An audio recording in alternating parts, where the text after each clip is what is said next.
Hoy vemos el fútbol y es como una partida de ajedrez humana. Todo es táctica, estrategia, mapas de calor, pero imaginemos por un momento que pasar el balón, algo tan básico, se considerase un acto de cobardía. Pues bien, así fue. Aquella fue la era del caos absoluto, una época en la que el fútbol no era un deporte de equipo para nada, sino una guerra de todos contra todos. Es que el contraste es brutal. Por un lado tenemos el juego de hoy, preciso, calculado, casi científico. Y por el otro, su origen, una auténtica batalla campal, un frenesí de fuerza brutal de yo contra el mundo. Y esta es precisamente la historia de cómo ese caos se fue transformando, poco a poco, en arte. Esta frase es la clave de todo. Es la idea central que lo explica absolutamente todo. Pensemos en lo que significa. En los inicios del fútbol, el valor, el honor, no estaba en la cooperación. ¿Qué va? Estaba en la gloria individual. Pasar la pelota era como admitir que no podías seguir solo. Era una mentalidad completamente distinta. Y todo, absolutamente todo, se debía a una única regla que lo definía todo. Así que vamos allá. Vamos a meternos de lleno en ese mundo, un mundo donde se jugaba un fútbol que, la verdad, hoy apenas reconoceríamos. Un fútbol donde la palabra equipo, bueno, era casi una formalidad. A ver, mirad esto. No, en serio, mirad estas formaciones. No es un error tipográfico. Un defensa, a lo mejor 1 o 2 centrocampistas y 7 u 8 delanteros. Era una auténtica avalancha humana, todos corriendo hacia adelante, hambrientos de gloria. La idea no era para nada construir jugadas, sino aplastar al rival. Una superioridad numérica brutal en ataque. Pero la pregunta es, ¿por qué? ¿Qué sentido tenía esto? Pues la respuesta está aquí. La regla que lo condicionaba todo era el fuera de juego original. Y era simple y brutal. Si estabas por delante de la pelota, estabas fuera de juego. Punto. No jugabas. Esto, claro, hacía que los pases hacia adelante fueran, ilegales. La única, y repito, la única forma de avanzar era con el balón pegado a los pies. Y claro, las consecuencias de esto eran directas. El juego era básicamente una sucesión de carreras individuales. Se le conocía como el kick and run, la patada y carrera. O sea, un jugador cogía el balón y corría en línea recta hasta que lo placaban. Entonces otro lo recogía y a repetir el proceso. El concepto de jugar en equipo, de crear espacios, de hacer una pared, eso simplemente no existía. Era otro deporte. Pero todo esto estaba a punto de cambiar. Como suele pasar en la historia, una idea nueva, una idea radical, llegó para desafiar el orden establecido. Y todo ocurrió en un día muy concreto, en un partido que, sin saberlo, iba a pasar a la historia. Nos vamos a ese año, 1872. El escenario, nada menos que el primer partido internacional de fútbol de la historia. Un momento que, de verdad, sin que nadie lo sospechara, se iba a convertir en el gran punto de inflexión táctico de este deporte. Y aquí tenemos a los contendientes. En una esquina, Inglaterra, los inventores del juego.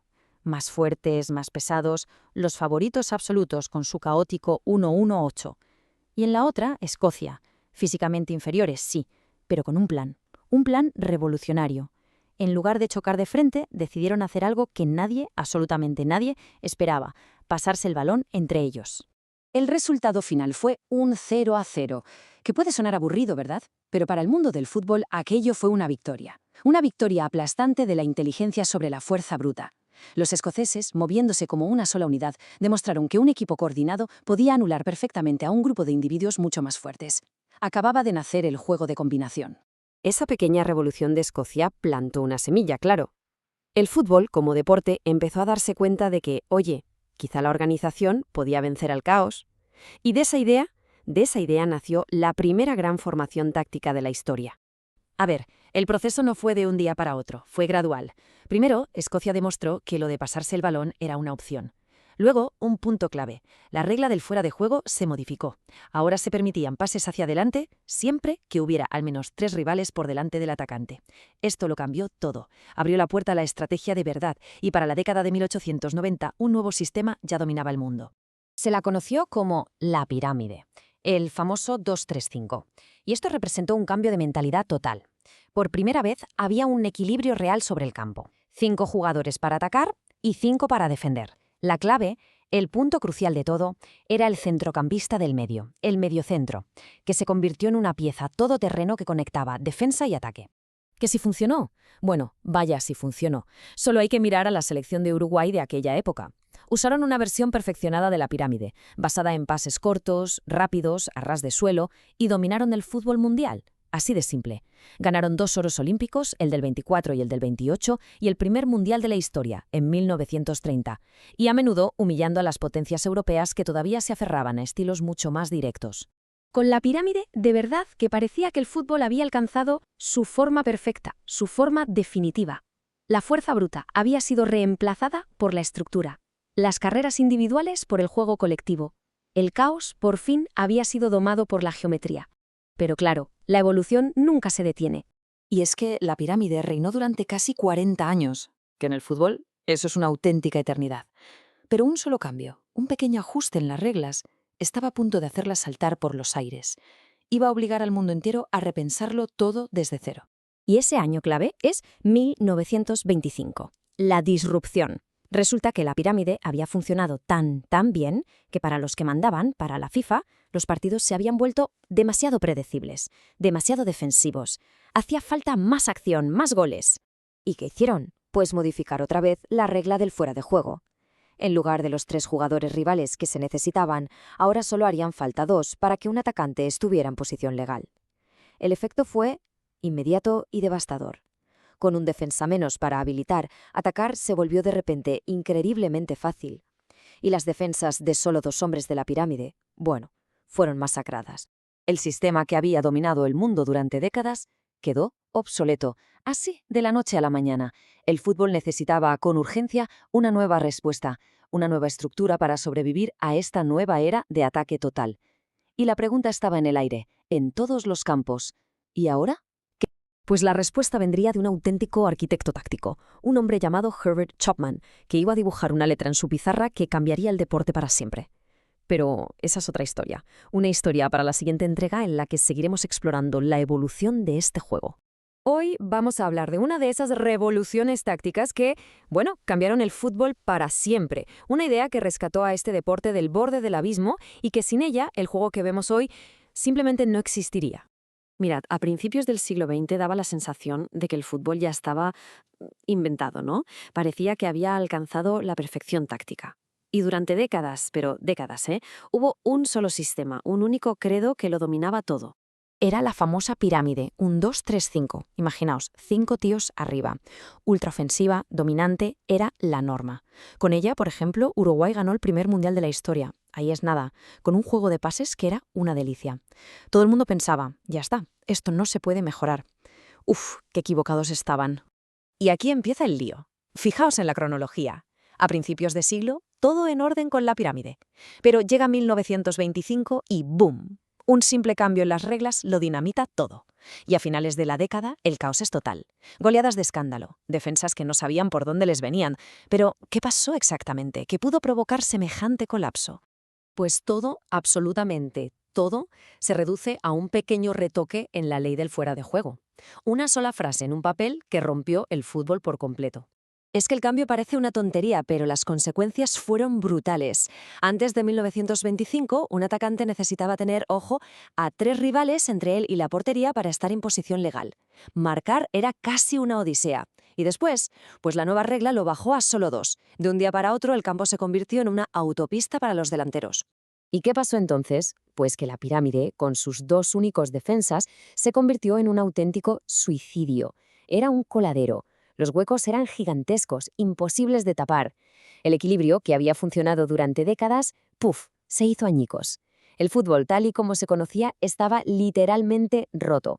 Pero ya se sabe, ¿no? En mitad del caos siempre aparece alguien que ve las cosas de otra manera. Y ese alguien fue un tal Herbert Chapman, el entrenador del Arsenal. Él no vio un problema, no. Él vio una oportunidad de oro para empezar de cero y reconstruirlo todo. Y esta frase que se le atribuye a él lo resume todo a la perfección. Chapman sabía que no valía con poner tiritas al sistema antiguo. No. Había que tirarlo todo abajo y construir algo totalmente nuevo. Una arquitectura pensada para el futuro. ¿Y cómo lo hizo? Pues fijaos, porque su idea fue de una simplicidad genial. Cogió la pirámide rota y la desmontó pieza a pieza. El movimiento clave, el que lo cambió todo, fue retrasar al medio centro para crear la primera defensa de 3 de la historia del fútbol. Y luego, para no quedarse sin gente arriba con ideas, bajó a 2 de los delanteros para que fueran los que movieran el cotarro. El resultado fue la legendaria VBM. Y os preguntaréis, ¿por qué ese nombre tan raro? Pues es muy visual. Si unes las líneas de los tres defensas con los dos mediocentros, se dibuja una M. Y si haces lo mismo con los dos interiores y los tres de arriba, se dibuja una W, la WM. Un equilibrio perfecto. 5 tíos para defender, 5 tíos para atacar. Pero ojo, que esto no era solo cambiar muñequitos de sitio en una pizarra. Chapman inventó conceptos que hoy nos parecen de lo más normal, pero que entonces fueron una locura. La primera defensa de 3 sólida, como ya hemos dicho, un sistema de marcaje hombre a hombre. Y con esos 2 jugadores que retrasó, creó el prototipo del número 10 moderno y del doble pivote. Es que es una barbaridad. Y aún así, la genialidad de la WEM iba más allá de la defensa. Tenía un arma secreta, algo escondido en el corazón del sistema, en su sala de máquinas, que lo hacía casi perfecto. Entonces, ¿dónde estaba el truco? ¿Qué hacía que este sistema fuera prácticamente imbatible? ¿Cuál era el secreto que inclinaba la balanza de una forma tan bestia a favor del Arsenal? La respuesta estaba en el centro del campo. El secreto era un cuadrado. Una caja formada por 4 centrocampistas que ninguna otra formación de la época podía ni soñar con contrarrestar. Es que era pura matemática. 4 contra 3. Así de simple. El cuadrado de Chapman contra el triángulo de la vieja pirámide. Una superioridad numérica y geométrica que te daba, de facto, el control total del partido. Y claro, si dominas el centro del campo, dominas el partido. Se acabó el caos. Chapman no solo había construido una muralla atrás, no, es que había encontrado la llave maestra para devolverle el orden y el sentido táctico a un deporte que se había vuelto loco. El impacto de la VM fue brutal.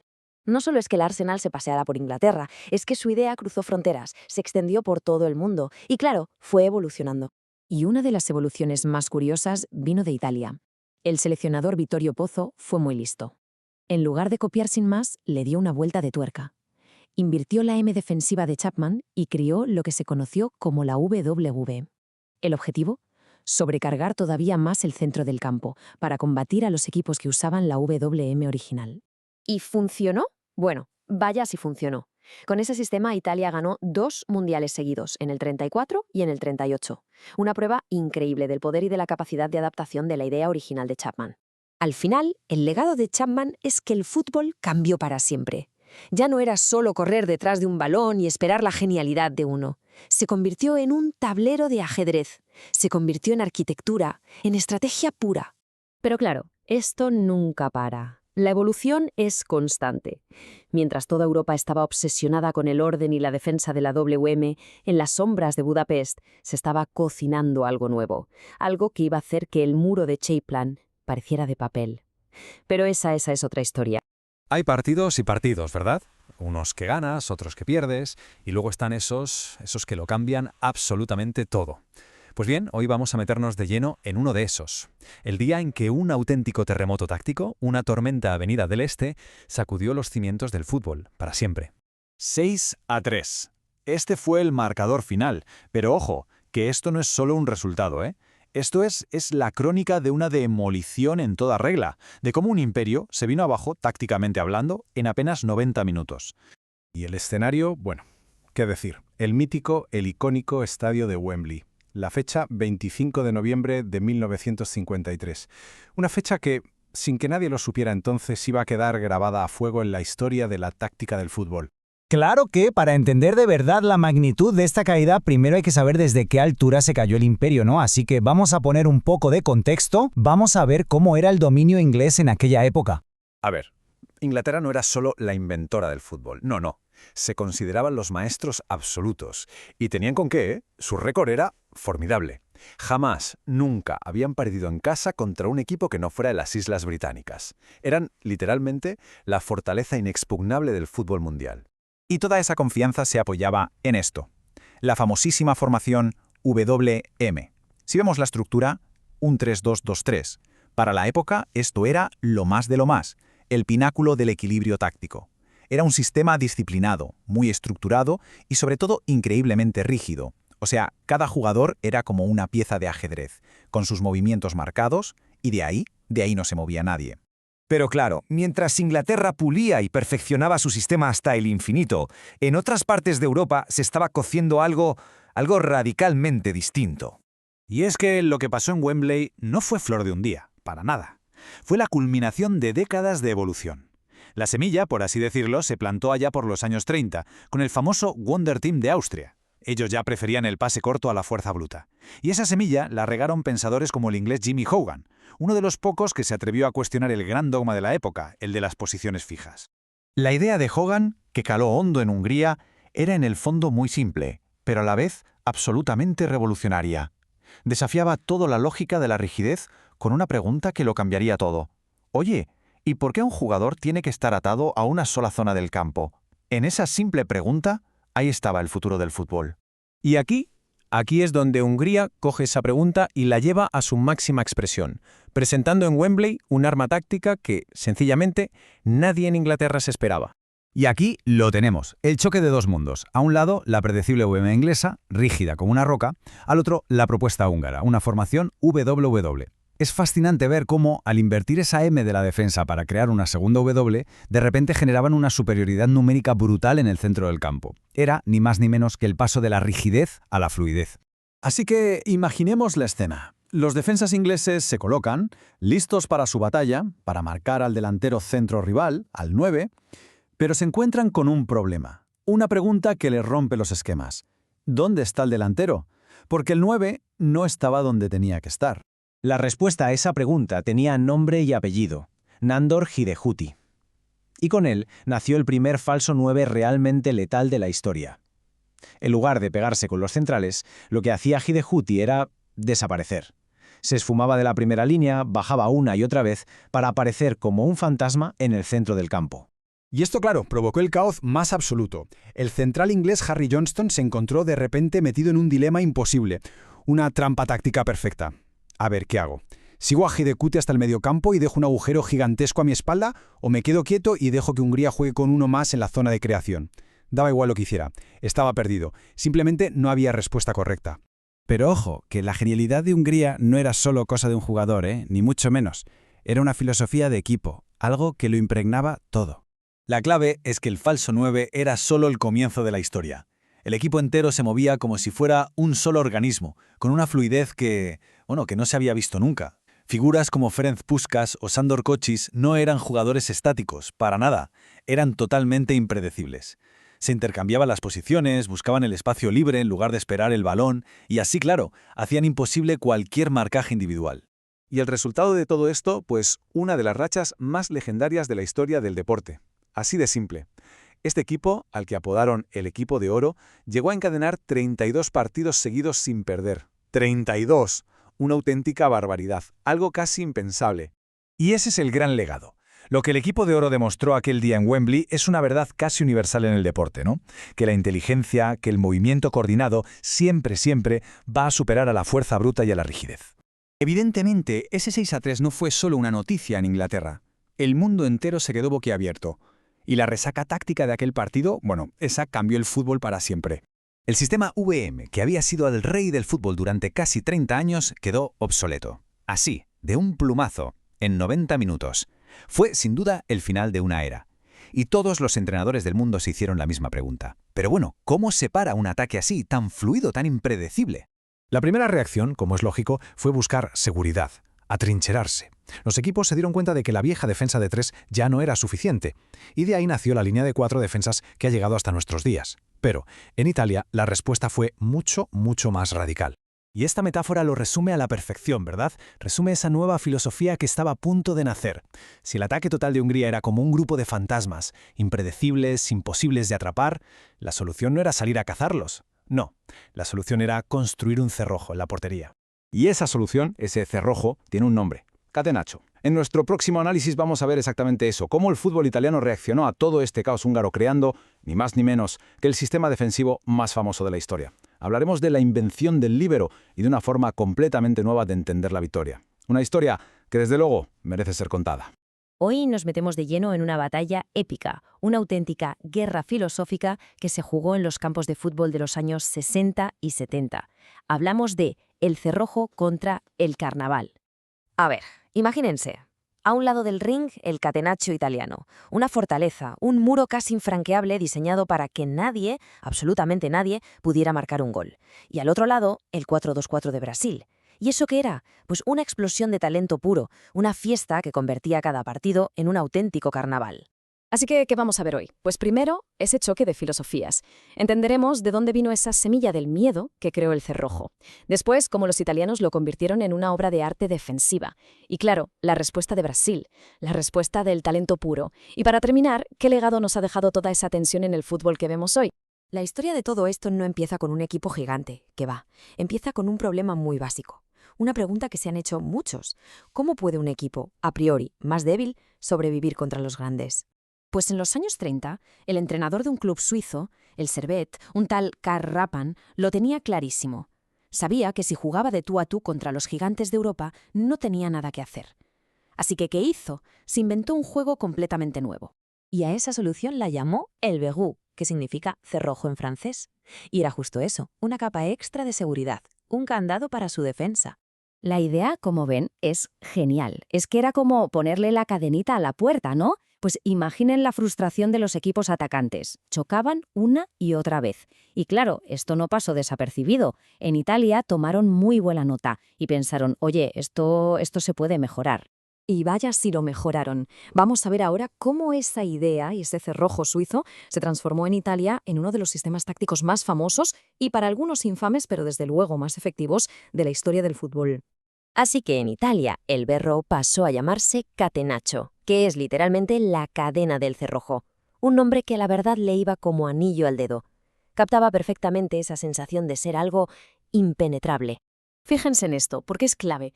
El catenaccio supuso una inversión total de lo que se hacía hasta entonces. Pasamos de la vieja pirámide, que era súper ofensiva, a un sistema donde la defensa lo era absolutamente todo. Y con este sistema nació una figura mítica, legendaria, el líbero. Ojo, que no era solo un defensa más, era un jugador libre, el barrendero que limpiaba cualquier error, pero que además tenía la visión y la calidad para lanzar contraataques mortales. Una auténtica revolución. Y el maestro de todo esto fue Helenio Herrera. Con su Inter de Milán dominó los años 60. ¿Cómo lo hacía? Pues con un método casi infalible. Primero, marcajes al hombre asfixiantes por todo el campo. Segundo, obligaban al rival a ir hacia su muro defensivo. Tercero, si alguien se colaba, ¡zas!, aparecía el líbero para barrer. Y cuarto, pase largo y preciso para lanzar un contraataque letal. Brutalmente efectivo. El catenaccio era implacable. Tan efectivo que para muchos era el fin del juego bonito, del espectáculo. Parecía que el fútbol se había cerrado con llave, que la creatividad se había sacrificado por la victoria a cualquier precio. Pero, y aquí viene lo bueno, ¿puede un muro, por muy alto que sea, detener a una fuerza imparable? Porque mientras en Europa se dedicaban a construir fortalezas, al otro lado del Atlántico, en Sudamérica, se estaba gestando una auténtica fuerza de la naturaleza. Y la metáfora es perfecta. Si Italia cerraba la puerta con 7 llaves, Brasil llegaba y la derribaba a patadas, sin más. El escenario fue el Mundial de 1958. Ahí, el mundo entero descubrió la respuesta de Brasil a todo ese pesimismo defensivo, el 4-2-4. Una formación que no solo les dio un mundial, sino que iba a definir toda una era de dominio absoluto. Ojo, que el 4-2-4 no era solo un dibujo en la pizarra, fue una auténtica revolución. Por primera vez se vio una defensa sólida de 4 hombres. ¿Esto qué permitía? Pues que los de arriba, los artistas, se olvidaran de defender. Y no solo eso, fueron pioneros en usar a los laterales como atacantes, creando superioridades de hasta 6 jugadores. Todo basado en rotaciones, en fluidez, en algo totalmente impredecible. Era liberar el talento. Y ahí estaba la clave de todo, la imprevisibilidad. Si el catenaccio era rigidez, orden, una partitura que seguir al milímetro, lo de Brasil era pura improvisación. Era jazz, fluidez, libertad creativa. Era imposible saber por dónde te iban a salir. Y los resultados, los resultados hablan por sí solos. 3 Copas del Mundo en apenas 12 años. Habían encontrado la fórmula de la invencibilidad, dando inicio a la época más dorada de su historia. Entonces, ¿qué pasó al final? ¿Qué legado nos dejó toda esta tensión? Cuando estos 2 titanes, estas 2 formas de entender el fútbol, chocaron, ¿quién ganó? ¿Quién se llevó la guerra por el alma de este deporte? Pues la respuesta es que en realidad no ganó ninguno, o mejor dicho, ganamos todos, porque el resultado no fue la victoria de uno sobre otro, sino una lección fundamental. Los equipos más grandes, los que hacen historia, necesitan un equilibrio perfecto entre esos 2 mundos. Y es que el fútbol moderno, el que vemos cada fin de semana, lleva el ADN de ambas filosofías. Esa tensión entre la rigidez y la libertad, entre la defensa y el ataque, es la que ha creado la base táctica de casi todo lo que vemos hoy. Pero claro, la historia del fútbol nunca se detiene. Justo cuando parecía que se había encontrado ese equilibrio perfecto, un grupo de holandeses estaba a punto de dinamitarlo todo. Tenían una idea loca, que todos los jugadores debían hacer de todo. ¿Se imaginan? ¿Y si cada jugador pudiera jugar en cualquier posición? De eso va nuestra próxima entrega, el nacimiento del fútbol total y la revolución de un tal Johan Cruyff. Prepárense para el caos organizado.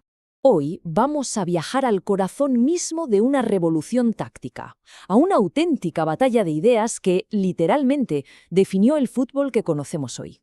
Esta es la historia de cómo la naranja mecánica y el mago de Fusignano dieron vida al concepto del fútbol sin posiciones.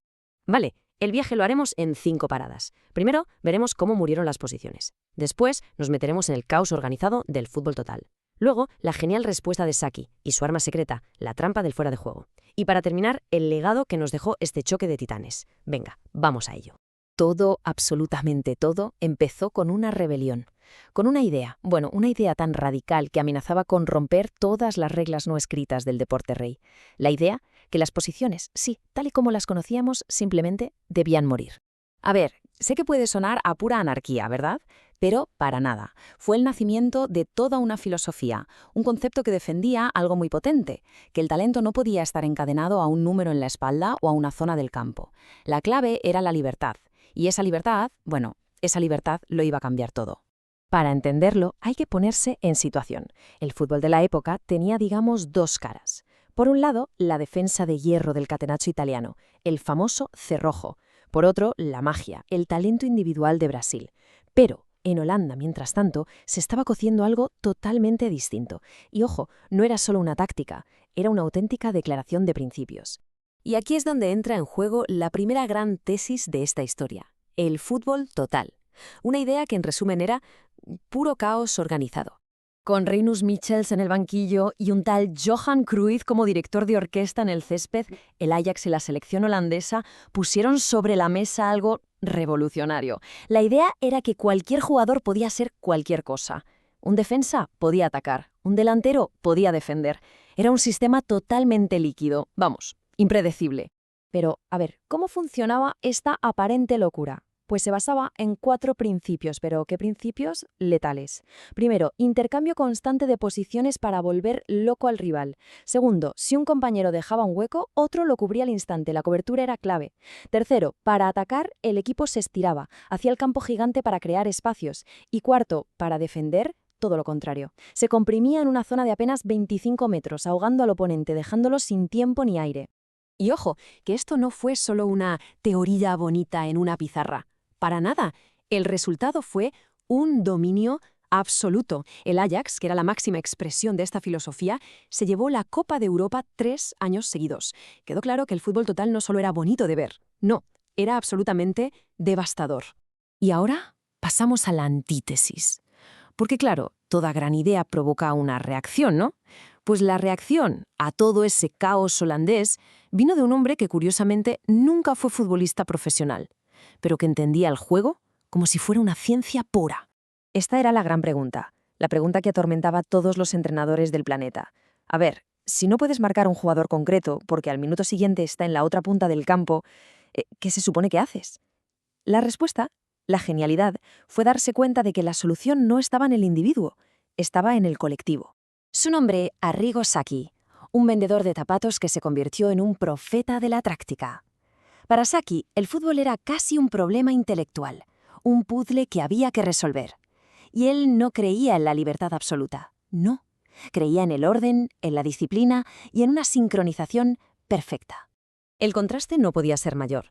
Si la Holanda del fútbol total quería un campo infinito para moverse y crear espacios, el Milan de Sacchi quería meter al rival en una jaula. Su objetivo era justo el contrario, hacer el campo lo más pequeño posible, eliminar cada centímetro de espacio y cada segundo de tiempo con una presión asfixiante. Era el orden contra la fluidez.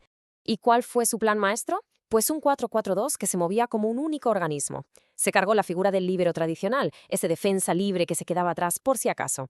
En su lugar implementó un marcaje en zona muy agresivo. Cada jugador era responsable de un espacio, no de un hombre. Y por encima de todo, una presión colectiva, coordinada, que sencillamente no daba ni un respiro. Pero es que dentro de esa máquina, que estaba engrasada a la perfección, había un arma secreta. Un movimiento que exigía una confianza y una coordinación, bueno, casi telepáticas.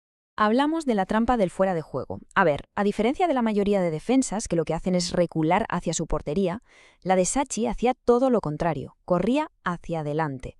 Era una declaración de intenciones en toda regla.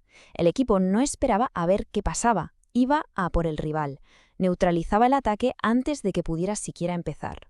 Era una defensa proactiva, no reactiva. La imagen es icónica. Franco Baresi levantando el brazo como un general dando una orden y toda la línea defensiva moviéndose al unísono, como una sola pieza de ajedrez. Así estrangulaban los ataques rivales de raíz. Era disciplina, pura disciplina convertida en arte. Y una vez más, los resultados pues hablan por sí solos. Aquel Milán no fue solo un equipo para los puristas de la táctica, no. Fue una auténtica apisonadora que lo ganó absolutamente todo. Dejaron claro que el orden colectivo podía ser tan letal como el más brillante de los genios individuales. Y con esto llegamos al final del viaje, a lo que se conoce como la síntesis. ¿Por qué? ¿Qué pasa cuando una fuerza imparable choca contra un objeto inamovible? Pues que nace algo completamente nuevo. Y es que aquí los tenemos, los dos grandes pilares del fútbol moderno. Por un lado, la libertad, la fluidez del fútbol total. Y por el otro, el orden, la estructura, la presión colectiva del sistema de Sacchi. A simple vista, parecían dos ideas totalmente opuestas, irreconciliables. Pero la historia del fútbol es así. Es un diálogo constante. La tesis, que fue la libertad total, recibió la respuesta de la antítesis, el orden absoluto. Y de ese choque de trenes surgió la síntesis. ¿Y qué es la síntesis? Pues el fútbol que vemos cada fin de semana. Una mezcla de ambas filosofías. Pensemos un momento en los grandes equipos de hoy. El Barça de Guardiola, por ejemplo, heredó toda la fluidez de Cruyff, claro, pero le añadió una disciplina posicional digna de Sacchi. O el Liverpool de Klopp, que usa una presión colectiva que parece sacada del manual de Sacchi, pero con unos intercambios de posiciones que son puro fútbol total. Son en esencia hijos de esta batalla de ideas. Pero la cosa no terminó ahí, ni mucho menos, porque ese ADN de Cruyff, que se había quedado plantado en Barcelona, estaba a punto de florecer de una manera espectacular. Iba a llevar su filosofía de libertad a un nuevo nivel de control y dominio que nadie se esperaba. Y esa, claro, es una historia para nuestro próximo análisis. Ahí exploraremos el tiki-taka, el gegenpressing y veremos cómo esa eterna batalla entre el orden y la libertad sigue a día de hoy definiendo el futuro de este deporte. Porque la historia siempre continúa. Con el nuevo milenio, el fútbol se partió en dos. Surgió una pregunta, una guerra de ideas que lo cambió todo para siempre. Y la pregunta, bueno, era simple en apariencia, pero, la respuesta era increíblemente compleja. ¿Qué es mejor? ¿Dominar al rival teniendo el balón o asfixiarlo sin él? Posesión contra presión. El ajedrez contra el heavy metal. Ahí estaba el dilema.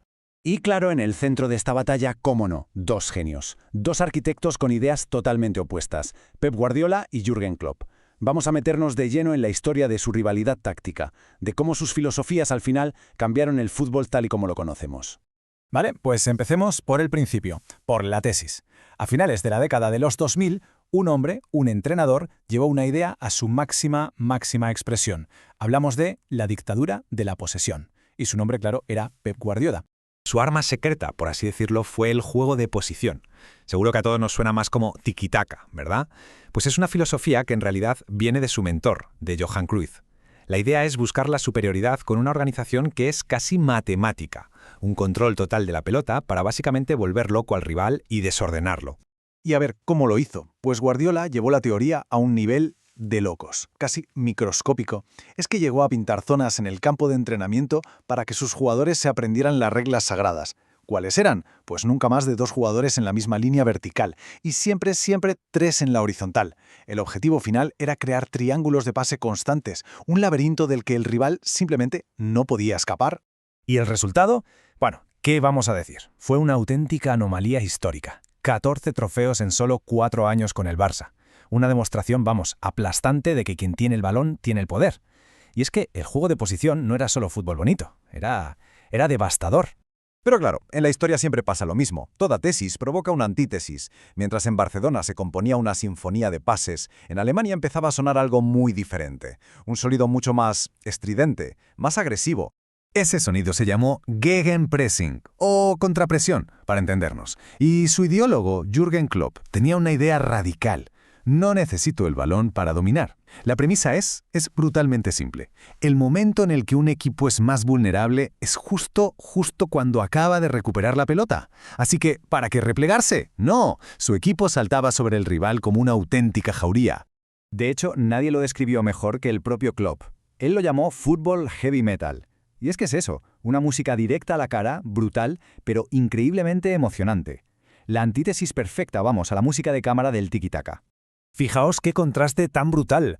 Donde Guardiola pedía paciencia y control con el balón, Klopp exigía urgencia y control sin él. El ataque perfectamente orquestado contra el caos controlado. Eran, en definitiva, dos caminos totalmente opuestos para llegar a la misma cima, la dominación del partido. Pero ojo, porque mientras estos dos titanes luchaban por quién llevaba la iniciativa, apareció un tercer genio que perfeccionó el arte de negársela a los dos. El pragmatismo de José Mourinho. No era una tercera vía, no. Era la respuesta directa a la pregunta ¿cómo se puede sobrevivir e incluso ganar contra esos equipos que te quitan el balón? Mourinho se dio cuenta de algo clave. La paciencia del tiki-taka se podía convertir en frustración. Y su Inter de Milán de 2010 fue la prueba. Derrotó a ese Barça que parecía invencible, y no solo defendiendo, no, les cedía los espacios que no tenían valor para proteger las zonas que de verdad importaban, y a partir de ahí contraataques letales. Su famoso autobús, o como él mismo dijo, el avión, era en realidad una obra de arte de disciplina posicional. Y claro, para perfeccionar ese arte de la resistencia, para calibrar esos bloques defensivos al milímetro, los entrenadores encontraron un nuevo aliado, la tecnología. El análisis de datos pasó de ser un extra curioso a ser el arma fundamental, lo que permitía medir, analizar y sobre todo contrarrestar cada movimiento en el campo. Es que, literalmente, el vocabulario del fútbol cambió. De repente todos empezamos a hablar de goles esperados, o XG, para saber si una ocasión era buena de verdad. Las recuperaciones de balón se convirtieron en la métrica clave para los equipos de Klopp. Y las intercepciones y los despejes, pues, el pan de cada día para los maestros de la defensa. El juego se estaba convirtiendo en una ciencia. Y esto que vemos aquí lo ilustra a la perfección. Vamos a comparar las dos filosofías en su momento cumbre. Por un lado, el Barça del 2009 promediaba casi 700 pases completados por partido, una cifra astronómica que te habla de su obsesión por el control. Y en el otro extremo, el Liverpool del 2020. Su juego se basaba en la disrupción, con unas 65 recuperaciones de balón por encuentro. No son solo números, son las huellas dactilares de dos formas de entender el fútbol totalmente opuestas. Entonces, llegados a este punto, la pregunta es obligada. ¿Quién ganó la guerra? Y la respuesta es que no ganó nadie. O, mejor dicho, la guerra terminó en una fusión, en una síntesis inevitable. Porque al final, los dos sistemas en su estado más puro mostraron sus límites. El Gegenpress en extremo era físicamente insostenible y el tiki-taka más puro, bueno, ya vimos que podía ser neutralizado por defensas como las de Mourinho. Y de esa fusión nace el equipo de élite moderno, un híbrido letal, un equipo que usa la posesión de Guardiola para controlar el tempo, para descansar con el balón, pero que aplica la contrapresión de Klopp en el mismo instante en que lo pierde. Y por eso vemos cosas que antes eran impensables, centrales como John Stones jugando en el mediocampo, o laterales que son en realidad los atacantes más importantes. La versatilidad táctica total, esa es la nueva norma. El recorrido ha sido increíble.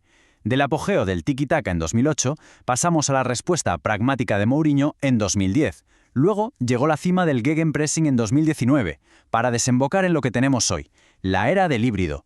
La era de equipos como el Manchester City o el Bayer Leverkusen de Xabi Alonso. Es, simple y llanamente, la evolución en estado puro.